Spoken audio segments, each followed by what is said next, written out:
All right, welcome to the Outside Our Walls podcast. We have this podcast. It exists because I say this every time, but just want to make sure we're all clear on this. We want to make sure that we don't, as Anchor Church in Gilbert, Arizona, the East Valley of Phoenix, we don't get so caught up in what we're doing that we think we are the greatest thing going. We have it all together. We're the best, because quite frankly, we're not the best. We don't have it all together. We're trying to figure it out, and we're trying to learn from other people. And I have a guest today, a friend of mine named Sean Palmer.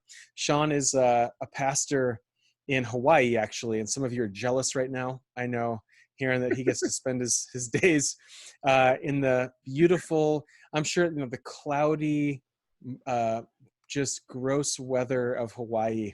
You get to spend every single day doing that. But Sean, thanks for joining us, man. I'm grateful to be able to have people get to know you a little bit, because we haven't spent a ton of time together, which is funny.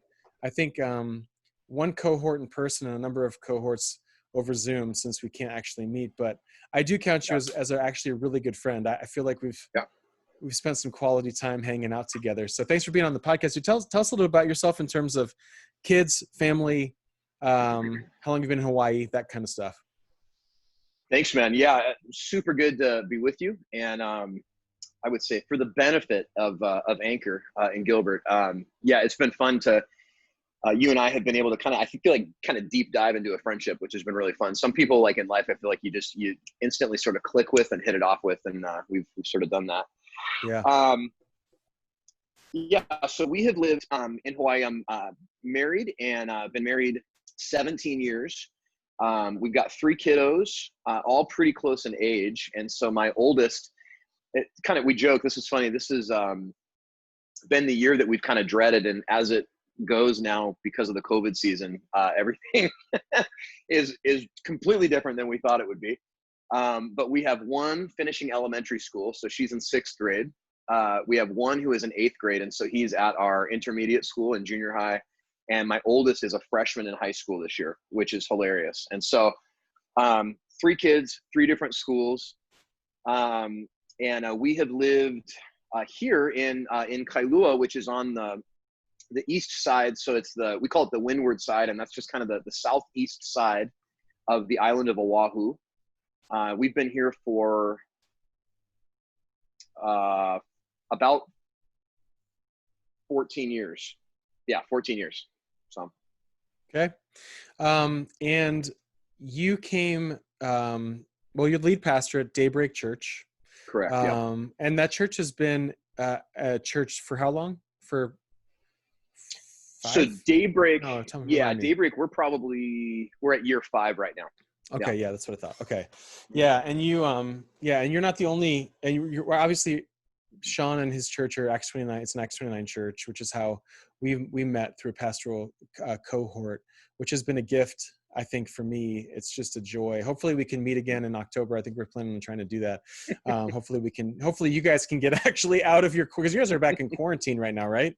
As of, what's the date? The 2nd, or what's the date? The 3rd of today's September, the 2nd of 3rd. Yeah. So we, in the short of it is we're in our 2nd round of home, basically like home stay home lockdown. The only difference between this time and the first time that we experienced this in the late spring, early summer, is that for the time being, they're allowing essential businesses to stay open, and they would define essential businesses even as far as like restaurants who are going to offer to-go food and things like that. So a number of our friends who own small businesses or own restaurants in our community, they're all just trying to get through whatever the next weeks look like. But for all purposes, we're all kind of stuck at home right now. They've even closed beaches and all that. So it's a pretty interesting deal. Yeah. Oh man, that's such a bummer. Do you know how long are they doing that for? So this has been the exhaustion of this season, is that without being too critical, it's a really interesting political dynamic right now in Hawaii, and specifically on Oahu. So we're in the city and county on Oahu, the city and county of Honolulu. And so our mayor is kind of leading the charge for us and what's going on. And there's been quite a bit of turmoil just in the leadership and response to this whole virus. by a lot of people, like news outlets, like the newspaper. And I mean, it's been pretty brutal. So the dynamic that we've had is they have said initially it'll be a 2-month order, stay at home kind of emergency order. We all are kind of anticipating that it's going to at least get stretched out or extended to 4 to 6 weeks, but nobody is saying that yet. But we think that's probably what's going to happen. Okay. So, Okay. Yeah. That makes sense. yeah. Well, hopefully, I mean, it's hard. I'm sure we could talk a lot about trying to pastor a church, Mm. even in another lockdown situation. I mean, if here in Phoenix, everything's kind of opening back up at this point. And, Yep. and so that, that it creates some dynamics differently when you actually have to go back into, I don't know how we would function here in the city if everybody said, all right, sorry, you got to go like shut it all down again. I don't know how we would do. I don't know if any of us are spiritually mature enough to handle that. So you guys must be more spiritually mature in Hawaii I don't than know we about are. that. Well, you started off as a worship leader, which we have that in common. You started Yep. off leading worship in Southern California, correct? You were with Yep. Brian Howard, who we've had on this podcast, when he planted a church. Tell me about that a little bit. You were a worship leader with him? Yeah, I was. And this would be probably true of all of my transitions, I would say, into various seasons of ministry. But I largely have felt like my journey is one that kind of comes from the outside in most things. In other words, I don't necessarily, I never sought initially to be a worship guy. I didn't think that was necessarily what I would be doing. And it actually was Brian, and working with Brian initially kind of saw something in me, saw kind of a giftedness in that area, and really encouraged me into pursuing that. But yeah, I mean, we were finishing up college. Brian and I had some mutual friends through a summer camp that serves the greater Los Angeles area and is kind of up in the mountains, a Christian camp. And some mutual friends brought us together and basically said, hey, I was a senior in college, but hey, this guy Brian is planting a church in your area, and it would be cool to see what he's doing. And the Lord kind of arranged it just so. I had been on staff actually at a fairly large church in Pasadena, and in a church called Lake Avenue Church. And as it happened, the summer prior to me coming back into working at Lake Avenue again, they had a huge budget crunch and like a hiring freeze, and I basically couldn't go back. And at the same time, I got introduced to Brian, who was planting a brand new church. And so we kind of had this opportunity. I was at the time dating my wife, and she was a part of a different church. And so it was just this really unique season of transition. But we jumped in. The church was about 30 people. And in our time there, we essentially watched the church grow from a core group of 30 to it was probably between 600, 650 by the time we transitioned and by the time we had actually left. But during that time, I had originally been brought on staff to be the youth guy. And I had kind of assumed that that's what I would do with life until God called me into a different area. I'd just be a youth pastor. And I've always been a huge music fan, like to a nerdy extent. I collect vinyl records, and I love all that. And playing guitar, singing has gone along with that. And so I just always thought that was part of the youth pastor package, Yeah, and for sure. as I got into it, Is it? Wait, Brian is it? It's not. I thought it's right. Yeah. So Brian saw something just a little different, and it was really cool, man. Really encouraged me to pursue worship leading as kind of a primary area of pastoral call. And it was those early days of kind of church planting as a team together, serving under him was really formative in that way. So I did that and began in that capacity, and then ended up really serving the church as a worship pastor for probably close to a decade. I mean, probably about 10 years all in total. Yeah. And then you transitioned from California as a worship leader there, youth pastor to worship leader. Mm-hmm. And somehow you got to, and I think this had to do with maybe Brian even encouraged you here, but somehow you got to Hawaii. Yeah. Maybe I think you were still doing worship. If I'm remembering the story correctly, you were maybe still doing worship out there in Hawaii, but then somehow this Daybreak opportunity popped up, right? There was some things that happened in a church, and So it opened up Daybreak. Yeah, the long story, kind of short of this, I mean, it's really weird. We've seen over time the way that God has called us into different seasons, and that, I guess that for my wife and myself, we can look back and probably see 3 or 4 pretty massive points in life where he's called us into a new season or new direction. Certainly moving to Hawaii was one of those things. And we had the opportunity, I had actually gotten a phone call out of the blue by a pastor who was here in Hawaii. And we built a relationship over the phone and began to really sense that God was actually calling us in this direction. And while that sounds, magical and like, it sounds wonderful, the reality of it was that we were pregnant with our first grandbaby, or our first child, but it was the first grandbaby on all sides. And for us, what it meant was that we were moving away from family and really pursuing this mission, following God, really following his call into kind of an unknown. And I had some connections coming from Southern California and surf culture. I knew Hawaii culture. I was pretty familiar. I had a really close friend growing up who was Hawaiian, and his family was very good to me, and they treated me like their little haole son, their little white son, and kind of taught me a lot culturally. So we knew, what we were stepping into, moving to Hawaii. And the dynamic was that we stepped into a church that was in a season of being revitalized. And in other words, it was, had some very faithful years, but at the time was also pretty wounded. And it was pretty messy. There was a lot of just dysfunction, and we didn't really know what we're stepping into. So the truth is, we were just being obedient, following God's call. We gravely underestimated what we stepped into. And so we stepped into a dynamic that my guess is probably had I been like, if I were older or not as young and formative and as pliable probably as I was in my 20s, it would have like sent us into counseling. I mean, it was pretty brutal. Mm-hmm. Yeah. But God was very gracious in it. And we ended up serving in that capacity for about 5.5 years. And as we did, it was probably at about year 4 that we started to sense a call from God to plant a church. And for me, that was a complete surprise. It snuck up on me. I had never envisioned myself as a lead guy.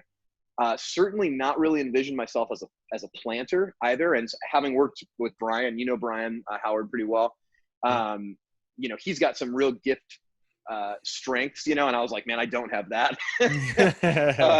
Sure. And so it was kind of a weird time to walk through. The lead pastor I was actually working with at the time, he and I had remained good friends, and at the time he was the first guy I shared this with. And so we were at about year 4 into this revitalization. And I just said, hey, this is going to sound off the wall, but I feel like God's calling us to plant a church. And I essentially said, you're the first person I've talked to about this. I'm not telling anybody.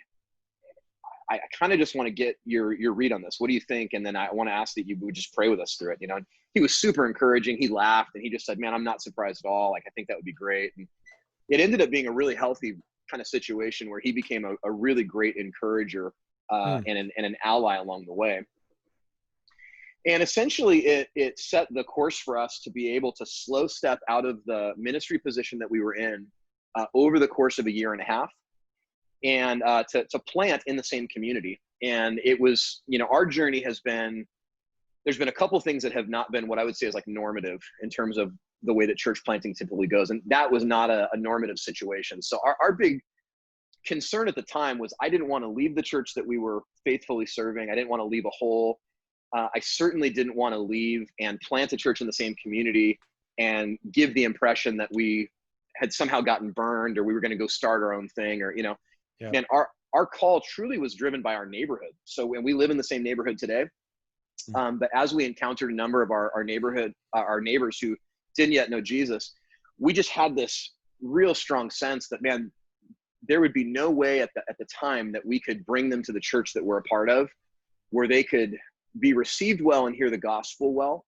It just wouldn't work with the state of that church. And so that became kind of the driver for us going, man, we envisioned this church that would be faithful to preach the gospel, but could be friendly enough to engage questions and break down cultural, walls. And so we planted a church called Tradewind Communities. And as we we ran at it, you know, the Lord had us going for about 4 years. And at about the 4.5 year mark, we ended up kind of hitting a season again that he introduced, and it wasn't on our radar initially, but we ended up joining together with the church that we had actually planted out of. And Okay. over the course of that 4 years, they were in a very different situation. The pastor that I had mentioned that was a friend of mine that I worked with, he retired and moved. And the church didn't have much of a transition plan at the time. And it was kind of a perfect situation that the Lord ordained, where they had been a very faithful church, particularly with like global missions. They had a heart that just beat in that direction. They had a lot of people who had been, they were just mature. They were kind of older in the Lord, older in age too, which is cool. And as a young church plant, we didn't have that. We lacked a lot of that wisdom and maturity. At the same time, one of the things we did have a lot of was a ton of young families and little kids running around. And that just made them feel thrilled. I mean, they were really stoked on that. And so we walked through a period of time that was at least a 6-month period of time where we kind of just tested the waters together. And we look back at that season now and we laugh, because for 6 months, we basically didn't have a name for what we were doing. And so people would come in that were new, and we would say like, hey, you know, well, welcome to Trade Winds and Faith Baptist Church. We're kind of in this weird season. I mean, we had this whole welcome that we talked about. Yeah. So, and then we really felt good. And it was a sense in which where everybody really felt like, yeah, man, this is the Lord moving us in this direction together. And so essentially on both sides of the fence, we decided we're going to lay down our names and our identities and who we've been up to this point. And we really trust that the Lord is starting a new season for us. And this is a new point. And so we took a new name and started, you know, moving forward together. So. And here you are. Yeah. So along the way, you had mentioned that there was a number of things. I think you probably hit on them, but you know, people, I think us as Christians, I mean, any Christian, people at our church at Anchor, like there's things that God's always doing. God's always at work. We like to say God's on the move, and we just want to be a part of it. But sometimes that, you know, we don't have divine revelation from the standpoint of you know, unless, I mean, maybe this happened to you, I don't know, but like bushes usually don't start burning and talking to me, you know, to give me some direction. Be awesome. Like that'd be fantastic. But we have the scriptures and we have wisdom from each other. And then we also just have things that God does along the way. Give me just a quick line list. Like you mentioned that there was a few things that God made clear. And I think you said it, but just say them one more time, like just line list them. What were some of the big rocks that you looked at and said, God's moving us this way, changing us, going to from Worship Leader California to even this church in Hawaii to then where you're at with Daybreak? Yeah, I would say, so initially, and some of my background probably plays into this, I'm the first, at least in my immediate family, I was the first person to graduate from college. Certainly the first person to then pursue anything in ministry. So all of that is new territory. The story of my family, God has been so marvelous and wonderful over the years, but I did not grow up in the church. I grew up, we always kind of joke, I was like an American Christian. In other words, we all believed in Jesus, but kind of because we lived in America, you know?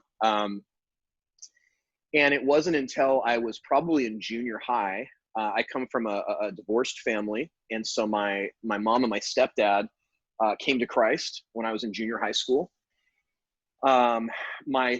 On the other side of family, my stepmom had been a Christian the whole time, but it wasn't until I was a sophomore in high school that my dad then came to Christ. And so all of this is very new, like hearing God and kind of even a pattern for what it looks like to have a family member, for my folks to have a son who's in vocational ministry. Huge learning curve in that regard. So for us, all of it feels very new still, you know, all these years later. But certainly at the time, I think there was enough even trepidation early on with probably from my folks. And then my wife has a similar dynamic where her parents also, my mother-in-law, not a ton of church background or experience. So even the idea that their daughter was going to marry a pastor feels like weird. Like, well, how are you guys going to live? Like, is he going to be able to support you guys? How does that work? How does that even work? It doesn't seem like a good idea. Well, and you got to think like early on, it's like, so, oh, they let those guys get married? Don't they have to wear funny pastors, collars? Or yeah. Yeah, totally. Yeah. Pastors aren't supposed to get married. Wait. Right. What's going on here? So good. So yeah. early on, it was like we were navigating through waters like that. And the move to Hawaii came very early on in our marriage and in our family life. And what I would say is this, we're fans of kind of breaking things out practically. And I think when we talk about God being on the move, the beautiful thing about the idea of incarnation, so the fact that Jesus meets us where we are, it means that no detail in our life is insignificant and the practical things matter, right? So I think sometimes Christians get stopped up and we get hung up on the idea of either understanding God's will or trying to figure out what he wants for us. And we have some sort of image that the way that looks is going to be like he's going to send some kind of sign, or like there's going to be like somebody we run into on the street or there's going to be a message written out in clouds, or there's going to be like we're waiting for some kind of big breakthrough. And at least in our experience, the truth is that the incarnation means that Jesus works in practical ways in our life. And so we began, when we looked at this move to Hawaii, it's so silly, but we we made a pros and cons list. That was our first step. We kind of listed it out. We were like, what are the pros and cons? We just wanted objectively to be able to see, like, is God really leading us in this? And in terms of asking the question, like, is there actually an open door to this? Or are we just kind of being silly? That was our first step. And then, for us in terms of that journey, because it was a life altering thing. We always say like this, I don't see us ever probably leaving Hawaii. I also never saw us landing in Hawaii anyway, but I don't think we'll ever leave. And so this was a big kind of life-changing step. But the second step was to go be here and to just get a sense of what the Lord was doing. And I think we could probably extrapolate from that. Like, if you're in a season even where you're trying to make decisions, you're going, man, what does God have for us? I think there is something to be said for just slowing down a little bit and kind of being in the space and trying to get an idea of what is or isn't a fit. The third thing for us, at least in that initial move, and this has tended to be the case in the way that God calls us into different seasons, the best way we could describe it is that we felt like if we were to do something different, that we would be running away from God. And I don't know how else to say that. And that sounds awful convenient when you're talking about moving to Hawaii, right? Well, if we don't move to Hawaii. I'm going to go do a missions trip. Where are you going to go? Right. I'm thinking like Maui. I don't know. Like you just go to the beach. Just stay there for life, This will be great. Oahu.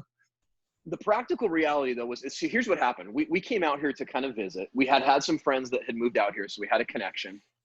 And the town that we now live in and serve and love, I had never been here. I had been to Hawaii quite a bit. I had never been to this town before.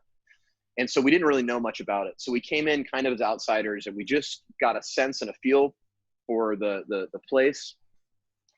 There hit a point where my wife and I both came to this place where we just felt like, man, there is this pull that we can't quite define other than to say it feels like God's pulling us in this direction. When that trip wrapped up and we boarded a plane to go home and to go, we hit LAX, we landed in Los Angeles. I absolutely freaked out.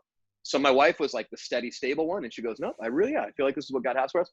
I lost it. And so we landed in LA and I was like, there's no way we could do this. Yeah. And in my mind, I'm thinking through all the practical things. Like, we're getting ready to have a baby. My wife has all these friends and she's been like in this community with people. She was a teacher at the time in this community where she was really loved and respected. And I had friends. I had a bunch of people I knew in Southern California, like in ministry circles. And in my mind, it's just going, we're giving all of that up. Because at that point, like Facebook wasn't even really a thing. So the idea of being connected wasn't even on the table. And it was like God had to like remove your fingers from what you were holding on to, like a slow, like if you're holding onto it so tightly, it sounds like he's one finger at a time going, it's okay to let this go. Yeah. Yeah, and it was really a challenge, man. And my wife, just bless her, was just steady throughout the whole thing. She was so Mhm. kind to me. And she just was patient. She just kind of hung in there, and she just kind of like was like, yeah, I still think this is what God's calling us to do. And we had to go some rounds like with my parents. That was really hard. They were Mhm. bummed that we were leaving, and I remember having one conversation where I was like, man, would it be different if we were missionaries and God was calling us to like go serve in Russia? Like, would that seem Mm. different? Because it feels like God's calling us, and this is like that's what we're pursuing, you know. Yeah. Yeah, for sure. It's just But at the Hawaii. time, It's not it's just Hawaii. Siberia. Yeah, right. But at the time, there was a real sense of like sacrifice, loss. We were leaving family, you know. So I would say like for any family, and again, some of the dynamic is that our family. I was talking to my dad this week on the phone, and it was kind of funny. My family on both sides is at least 4 generations deep in the Los Angeles area. In other Okay. words, as far back as our families go, it would be my great grandparents sort of arrived in Los Angeles when it was being settled, like when it was being formed and settled. Yeah. And so the idea that we would sort of pick up and just completely be removed was just very different, you know. So that was Foreign. a unique challenge. Yeah, at Yeah. least initially. Yeah. Yeah. Yeah. And I mean, I guess, which I think is helpful, because I think we have, we all have those seasons of life, like when we planted a church, people walked through that, like, what do I do? If they're coming from other places or whatever. And I think, we want to plant more churches. I think that there'll be more, just especially when it comes down to mission and things like that, the Lord's going to call us. It could also just be decisions on, I mean, people, we're all making decisions on jobs and should I have more children? And, some of those things some of them are callings, some of them they're just decisions, like big life decisions. And I think it's important to hear how God continues to work there. Now you came from California, which has its own culture. It has its own uniqueness to it. Um, Obviously, when your great grandparents got there, it was really different than what it is now. Really different society, really different culture. Um, Tell me about, because I think people can. I mean, we'll get to maybe the differences in a second, but I think when we think about Hawaii, any of the islands, we go there for vacation. It's a joy. It's like, man, this is paradise, and it actually it is, except for what we were just talking about before we got on here, which is massive cockroaches, centipedes, and things like that kind of exist, and that's in the tropical climates. But you have these, this island, these islands that are beautiful, and it seems like the greatest place ever, and in a lot of ways it is, but sin still exists there. And I think that as a pastor, you've probably experienced the uniqueness of living in a tropical paradise and unique sin categories that you're trying to just pastor people through. What would some of those be? Like, as you think about your own pastoring at Daybreak, in right outside Honolulu, which, by the way, this was helpful for me to figure out where you lived. What you said to me when I asked you, tell me where you're not in Honolulu, you're not in the city. And you said, well, have you ever watched Magnum PI? Because where he kind of lived, like out in a That's right. little bit, that's where we are. And I said, I do know that. That's actually a Got it. really helpful thing to know. Yeah.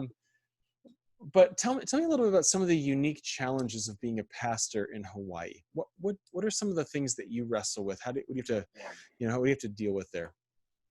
Yeah. So there's a lot of ways that you could get at that. Well, so here's what I would say. So I would say, going back to kind of the start, one of the things that I realized probably prepared me well for life and ministry in Hawaii, in terms of like living in, I mean, I would say California, but Los Angeles specifically, my whole life, is that I have always grown up around diversity. And so, and it's kind of a funny thing, because even though Los Angeles and Southern California looks very different than it did, 3-4 generations ago. So I still have a grandfather who is living, and one of my favorite guys to talk to and kind of just cut it up with. And I love to listen to him tell stories. And so I ask him questions, and we get to kind of just talk it out. But he grew up, or his entire career was as a mechanic. He was a garage mechanic, so blue collar guy. And all of his stories involve him being around all kinds of different backgrounds and ethnicities and different languages being spoken. And at different seasons and times, he worked with different people. You know, there was an era or a season of his time where he worked with in a predominantly Japanese garage, and so all of the guys spoke Japanese, and he was the only non-Japanese speaker. You know, and he'll kind of tell these stories about like what lunchtime looked like, them sitting down and laughing with each other and kind of struggling through a language barrier, and you know, I don't know what you guys are talking about. I'll laugh too, but I have no idea what you're saying. Yeah, and it's a pretty funny thing, and even historically to think through how significant. I mean, for us that doesn't mean a lot, but significant thinking through that would have been probably around the era of what would have been like the Korean War, and there was still quite a stigma coming out of World War II. Yeah, with Japanese culture, you know what I mean? So the story of even Los Angeles, I think for a long time, is one that's been just entrenched in diversity still, and so I would say largely moving to Hawaii. It is one of the most diverse places. So when, you know, typically people think of like what Hawaii is, they think of like the beaches of Waikiki, right? And it is that. We've got that. That's accurate.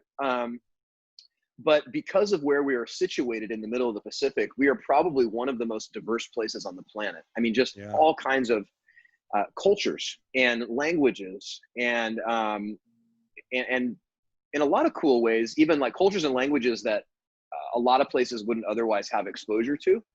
Like a lot of Polynesian influence. Is it South Island, like South Pacific Island influence? Yeah. Like, yeah, definitely. I mean, there is that. And so we have, I mean, there's a spectrum, right? So like, it's different. So, I mean, you have everything from Native Hawaiians who are here.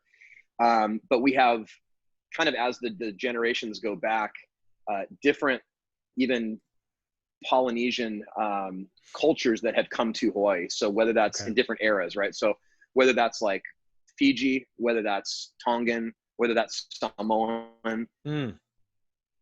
Most recently, that's our Polynesian, which are like Keys and kind of the areas around the Solomon Islands. And all of them different languages. And so there's uniquenesses, which is really cool. We have a tremendous like influence too that comes over from Asia. And so it's really pretty cool and beautifully diverse in that way. Yeah. I would say the way that it affects, you know, ministry, you're correct. I mean, so like the reality is like life is life. So when people picture Hawaii and even where we live, so like Honolulu is one of the big things people kind of recognize, or Diamond Head, right? The North Shore, where we get all the waves in the winter, like those are both on our island. People don't often consider that we're an island of 1 million people. So like just over 1 million people live here. And like, this is their home. Like, this is where we live. This is where we eat. It's where we go to work. It's where we live in neighborhoods. It's where we go on evening walks. I mean, it's a neighborhood like any place else. And so along with that, you definitely have just normal life. People still get sick, you know, people still like, right. It's kind of, it's life is life, and life goes on, and there needs to be because I think that can be so forgotten. We think about sometimes it's almost the grass is greener. You know, you're like, well, we have Phoenix is a city of 6-ish million people, and it's it has its own diversity, it has its own culture, has its own beauty. People come here too for vacation. But we think of Hawaii but we have our own problems. So like we deal that Hawaii is not, you know, pastoring in Hawaii is, or being a Christian, I should say, in Hawaii is like being a Christian here.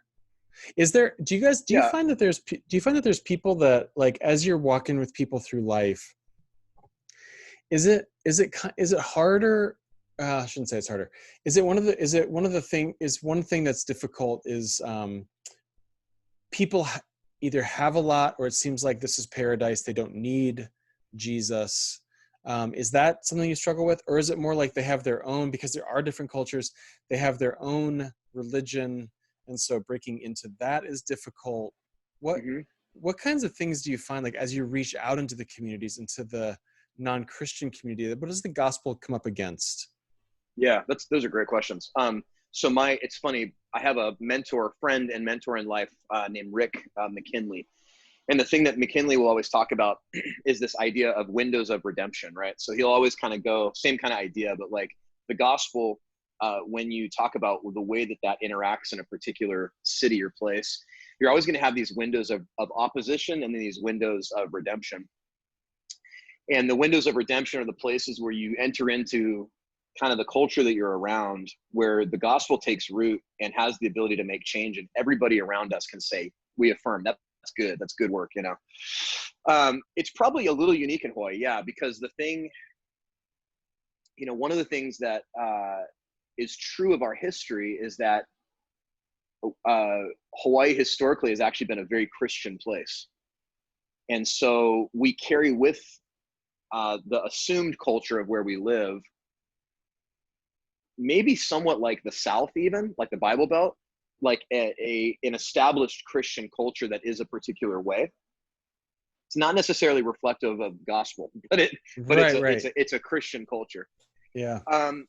The other thing that you encounter just here, and it's probably a lot of beach communities experience this, is like we have everything from like cults, like weird like yoga cults, to like just any kind of wackadoo sort of new age version of like whatever religion people kind of like make up and engage. So it is a little strange in that way. We definitely brush up against that. What I would say is that there are some sort of truths of the gospel dynamics that when we talk about Jesus being present, that just don't change. And some of that is that really only Jesus satisfies our heart, because that's built into the Imago Dei, us being created in his image. There is something that longs in our heart for knownness. In other words, being known, finding connection outside of just ourself and who we are. Yeah. And outside of Christianity, man, there is nothing really that offers that same type of truth or reality. Yeah. So while we have, definitely influences in our culture of, Buddhism is huge, and the influences and culture of Buddhism is huge around us. And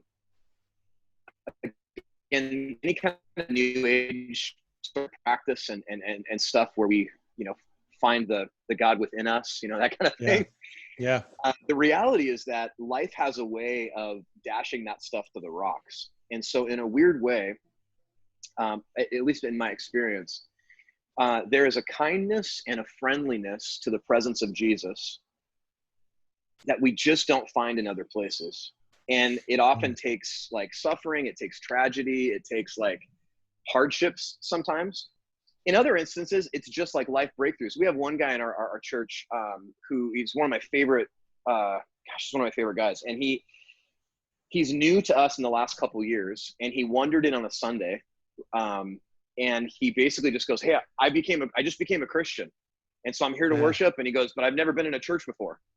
And he's like, but he's retired. He's retired. So he's kind of in that stage of life. And it was so weird. And I remember encountering him on a Sunday morning before we started our first service. And I was like, well, okay, good to meet you, And so the more welcome.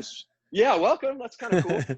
So the more I learned his story, I talked to him after our service, and I'm like, "So what's the deal? Like, you just became a Christian?" He goes, "Yeah, I became a Christian last week." And I'm like, "But you're not a part of a church?" And I'm like, and he goes, "No." I goes, "But I just realized I probably need to be a part of a church. And so I kind of came here." And I was like, "Okay." And he has since become, basically like a deacon in our church. I mean, he's wonderful. And it turned out like he read a sports book. So there was some football book, like I think it was, I don't know if it was somebody on the Seahawks or whatever. And it was like basically their life story and how they became a Christian.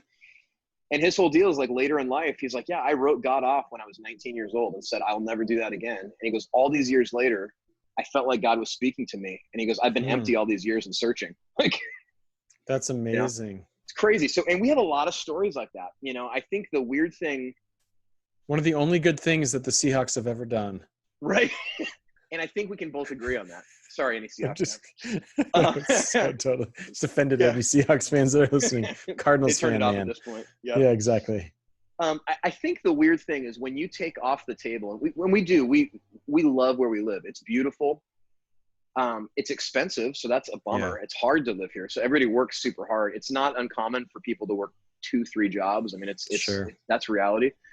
But life is simpler too. So life is we don't have, I remember one of the realities of Southern California particularly is it's such a culture of excess. In other words, wealth is measured in like the type of car you drive and the bigness of that car and the size of your home Yep.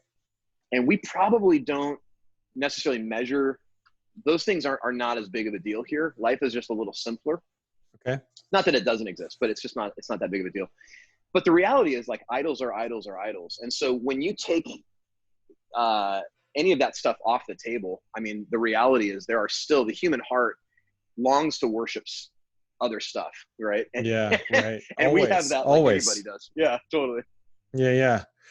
You had mentioned a second ago, just how the beauty of Christ sometimes can come out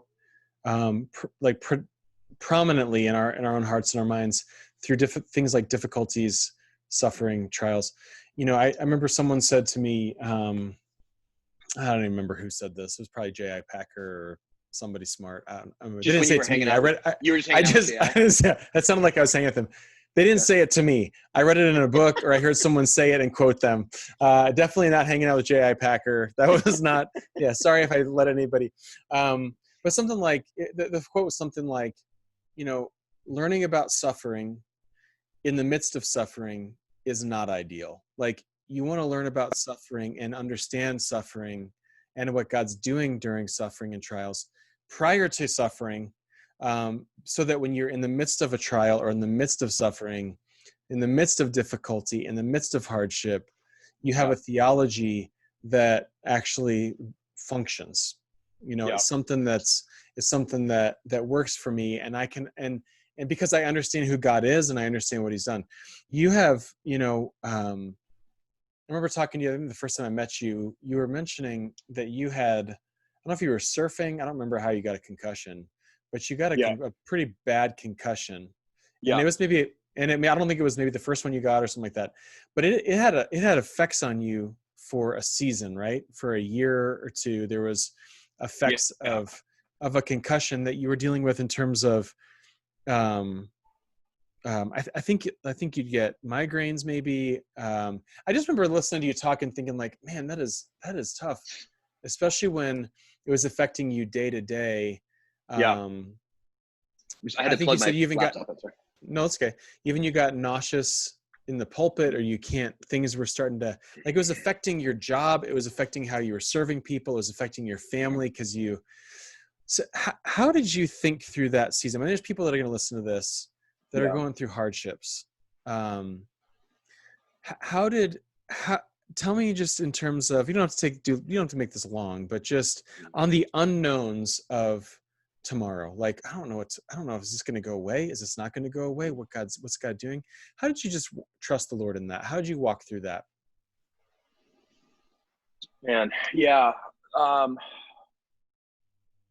Well, here's what I'll say up front. The truth is that I'm probably not the most equipped guy to talk about suffering. I can look back at different circumstances in my life that the Lord has used to grow me.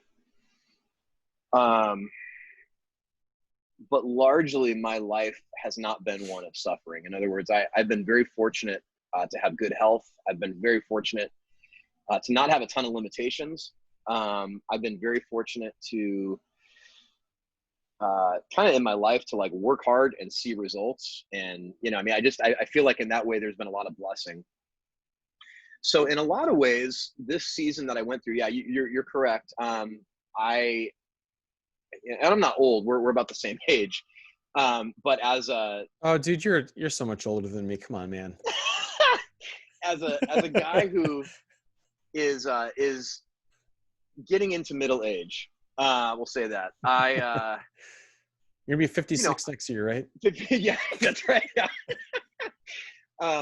I love being active, and so for me, I wrestled as a kid. I grappled and wrestled as a high school kid, and put it down for a lot of years. Hadn't done that. I jumped into jiu-jitsu and have some connections with jiu-jitsu here in Hawaii, and had been training jiu-jitsu for a while.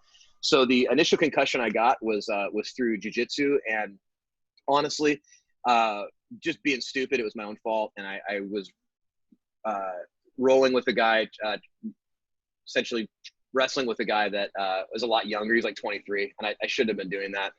And we just kept kind of leveling up. And it ended up that I got a concussion that just the effects of it, the post-concussion, lasted a pretty long time. And there was no, no crazy damage in terms of like long-term forgetfulness or anything like that. And it got to the point where I actually went in and got a CAT scan and met with a neurologist. It was cool because he looked at it. It was like, nope, it all checks out. You look pretty good, healthy. They're used to seeing 80-year-old brains, that have deteriorated. And he goes, no, everything looks good. No long-term effects. You should be fine. And so I pretty much went about life kind of as normal from that point forward. And my experience has been, and what I didn't realize at the time was that, there's some science that we'll talk about, like once you have a concussion, it's actually easier to get them. You know what I mean? So like little things that may not have affected you at that level, I could do that again. And I started, I had that experience. So I was surfing, and again, was just kind of being careless, just wasn't really thinking, and had fallen back, and, I hit my head, but it wasn't even that hard. I didn't feel like it rung my bell. It wasn't like the first experience that I had. And what had kind of crept in was over the next couple of days, a very familiar feeling of kind of post-concussion syndrome, and those feelings, which feels just discouraging and devastating. And the long story short is that's happened a handful of times since then, where it's like little things that I do. I bump my head on something, or I just, in that particular instance, I had fallen back and hit the back of my head. And so I got these symptoms, and I waited until things were clear. So it was about a 2-week period. And then I was out surfing again. I got hit in the eye with a board. I took a board to the eye and it brought those symptoms back, which was just brutal. And so I just felt super discouraged. And, at the time, and you and I had actually talked about this at the time, the feeling that I had was that there was such a sense of limitation. Because for the time I was dealing with the fact that I have limitations. My body has limitations. I can't do anything that I want to do. And I have never been in that boat before. And that's the funny thing. I mean, that's a real privileged place to be, quite honestly. But for the first time, I was realizing, like, I was starting to ask questions like, man, maybe I can't surf anymore. Like, maybe that's a thing that I can't do. Maybe I have to really dial back activities that I can be a part of, and I have to just be extra careful. The reality for our job, right? Like, I actually have to use my brain. So part of the process of even working through, like, if you were to stack those seasons kind of accumulative, kind of all together, I mean, we're talking weeks. There's probably a couple months maybe of like post-concussion, just having a real foggy brain and having to like prep a sermon and study and then preach through that and work through the fatigue is just brutal. And so in a weird way, it's been a season of, I mean, I would say probably suffering, but I mean, look, it wasn't cancer. It's not, I mean, Sure. There are people that I walk with that suffer there's a spectrum better. There's a spectrum of, yeah, sure. Yeah.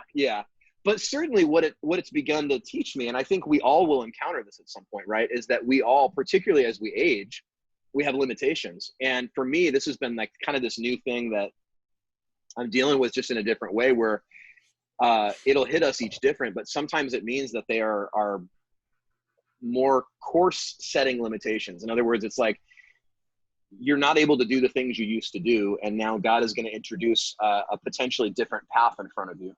Yeah. One of the books in that season that I read that I gained a ton from, I think it's just called Suffering, and it's a Paul Tripp. I'm trying to see if it's on my shelf, but Paul Tripp wrote it. Yeah. And he kind of recounts a similar deal where he went through a whole big medical thing that was just unforeseen, changes the course of what life looks like, and you have to kind of adapt in a different way. What I would say is, on the faith side of things,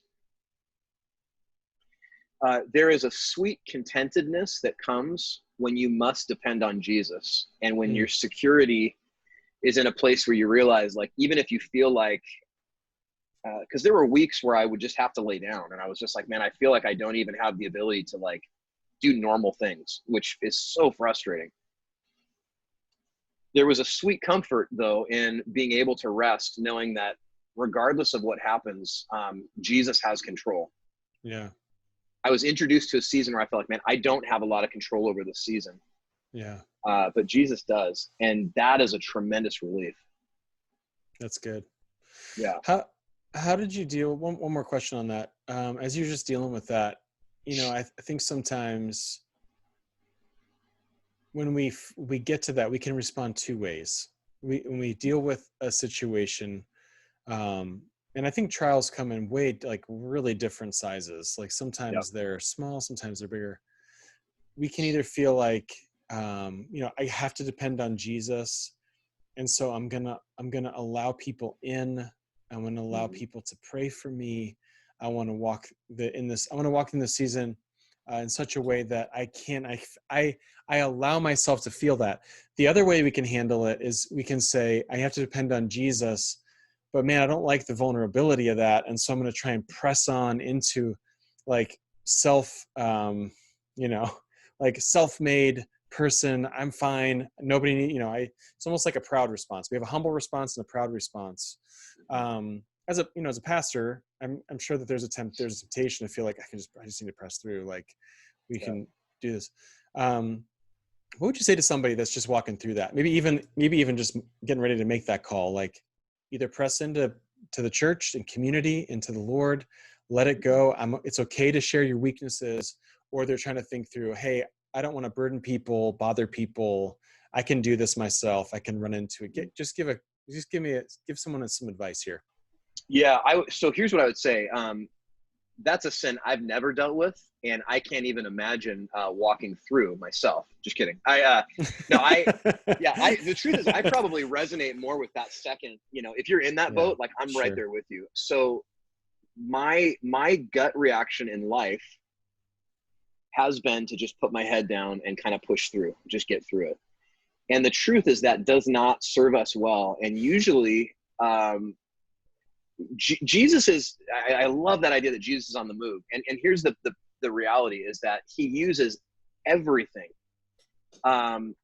to remind us and to grow us for his good. Yeah. So what I would say is if you're in a place where, you're suffering, or you're in a season where you don't have control of life. And so whether that's relationally, whether that's in your marriage, whether that's, physical stuff, like something I described. Yeah. The truth is that there's a really good chance that Jesus is probably using exactly what you're walking through right now to do the working. In other words, he's in the midst. And so sometimes we have the idea that we have to just sort of achieve or get through the finish line, and then we graduate to the next level. And that's not really what Jesus is in the business of doing. And so Right. it's been my experience. Jesus is actually working in the midst of when things fall to pieces. And he's there in the midst of our sorrows. And he's there to remind us of his kindness and his goodness.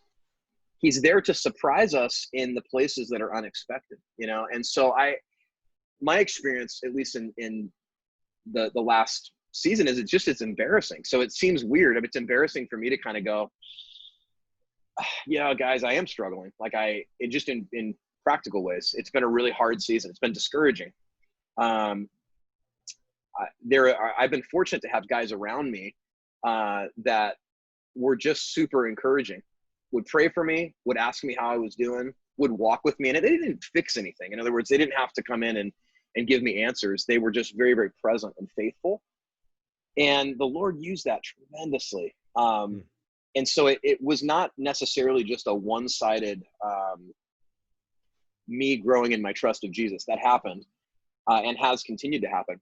But one of the greatest things I feel like is there is a richness that takes place where when we make the decision to be known, and you use the word vulnerability, that can be a real, and I think for guys too, just for guys in general, like it's hard to, to be vulnerable probably.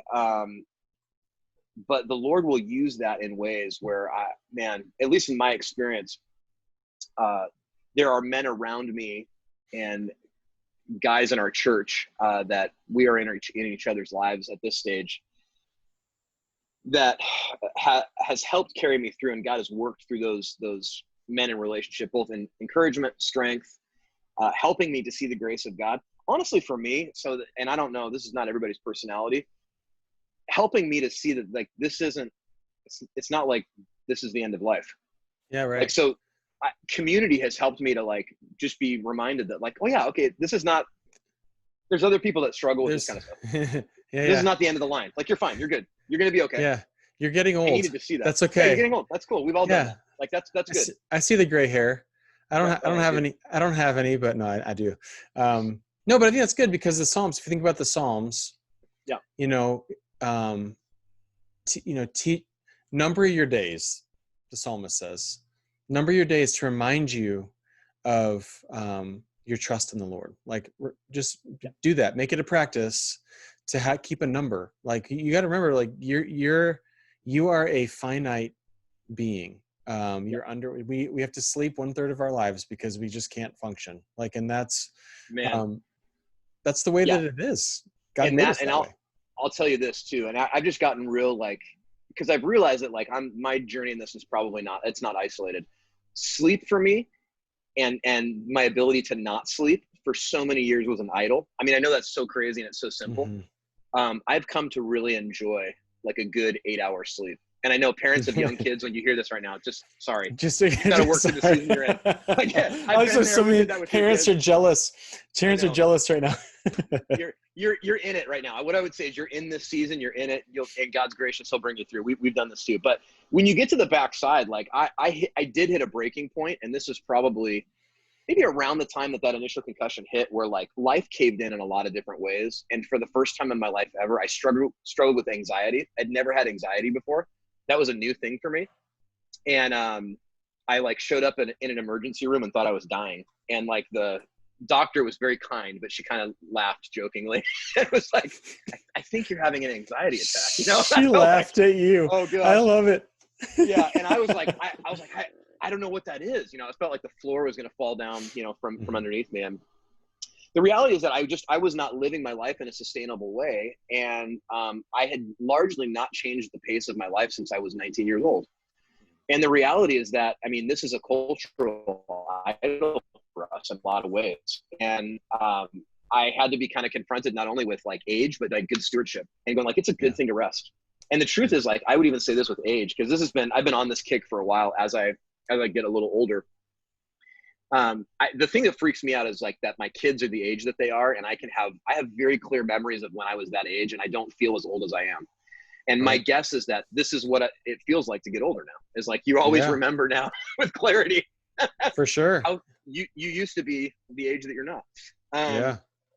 But largely, man, the scriptures talk about aging as a blessing. Like, it is a good thing to get older. Like, there's wisdom in it, there's richness, and it comes with some inconveniences too. So physically, we experience pain in ways we didn't. We experience limitations in ways we didn't.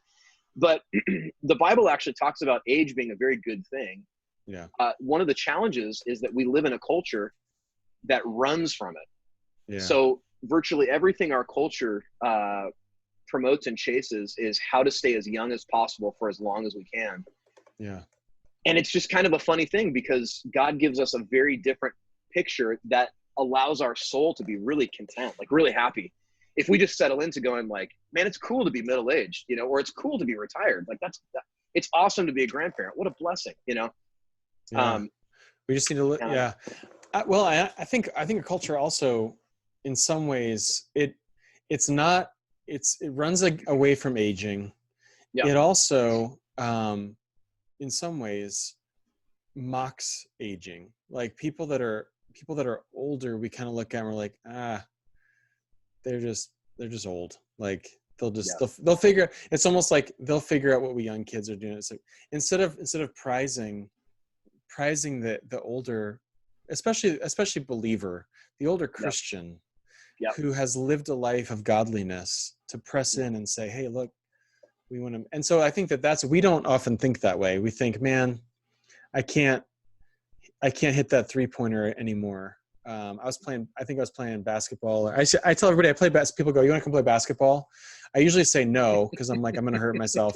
But if I do play, I go, I don't jump. All right. Just so everybody knows, I don't jump. Like, what do you mean? I got pass game. That's what I do. I'm a real good passer. Yeah. It's not worth it, man. If I roll my ankle, it's not healing. Like, that's just the thing. I do think that there is limitation, and limitation is meant to point us to dependence on the Lord. Dude, it totally is. Yeah. And I think this is can I make just and I don't know the breakdown. What's the breakdown of Anchor? We have in terms of all age. sorts. We have all sorts of ages. Yeah. Okay. Everywhere from, we have people that are in their 70s and we have a ton of young kids. So yeah. Here, just on the off chance that you have retirement age we do. believers. Okay. And they're listening to this podcast. Yeah. They love YouTube. They're on it. Here's what I would say. And just as a plea from an outside voice. So ministry is a weird thing, right? Because in the scope of being a pastor, I feel older than I'd like to feel probably in a lot of other areas of my life. So like as a surfer, as a guy who's like rolling in jiu-jitsu, like anything, I feel my age, right? Yeah. However, the weird thing is in the scope of like pastoral ministry, you and I, we're still kind of young bucks. Like I'm a young pastor still. Yeah. Like it's weird because we don't really hit our stride until like 50 probably. And then it's a strange career in that way. Like it is. Yeah. But the thing is that when we're younger, we thought we knew a lot more than we did. So anyway, go ahead. Oh yeah. Isn't that great? That's fantastic. In fact, you're like, okay. Anyway, I look back and I'm like, I was such an idiot. Yeah. I probably offended. You know, what's true is I look back and I go, I had so many more gracious people around me that I had no idea were being gracious. Like I look back and I go, they were showing me so many mercies along the way for just being a young knucklehead. And I had no idea. But I think you're right. So here's the thing. We live in a culture that worships youth, and even more so in the last 10 years because technology has sped up and everything moves so much faster now than it ever has. Sometimes, and if you're like retirement age, right? So call it 65 and up, there can be a feeling that somehow like there's not a place for you. Culture worships like the younger. And what I would tell you as a young pastor, man, we need you. We need you. We need you. And even if you haven't been a Christian for a while, I told you about my friend Bill, Uncle Bill, right, who just came to Christ like 2 years ago in our church. Yeah. Uncle Bill in our church is one of the people we love. We love to have around because he has life experience. Uncle Bill has seen some things. So when young people want to flip out, or when young parents are panicking because they feel like they're messing up their kids, or I mean, you name it, you fill in the blank, to have people that actually have like life experience, and if you have spiritual maturity, what I would say is, just as a young pastor and a voice from the outside, man, the church so desperately needs your presence, your voice. Yeah. Honestly, as a young Christian, so I'll just take the pastor hat off. As a young Christian man, like I need guys who, and I have this here in my life, who are older than me to walk with me. Yeah. And to just be faithful and to be gracious with me, to ask me questions, to check in on how I'm doing.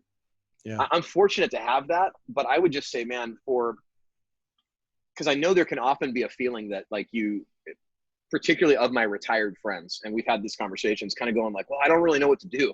I don't really know if I have a place. And I would just say, man, there has never been a more valuable time than people who actually have life experience to be a voice. So helpful, man. I think that's true. And I think the church can benefit from those folks more. I think we can use them more. It's that weird, maybe it's not weird, but it's the walking your life in such a way, running hard after Jesus, and then get to a certain age and you're just kind of winding it down.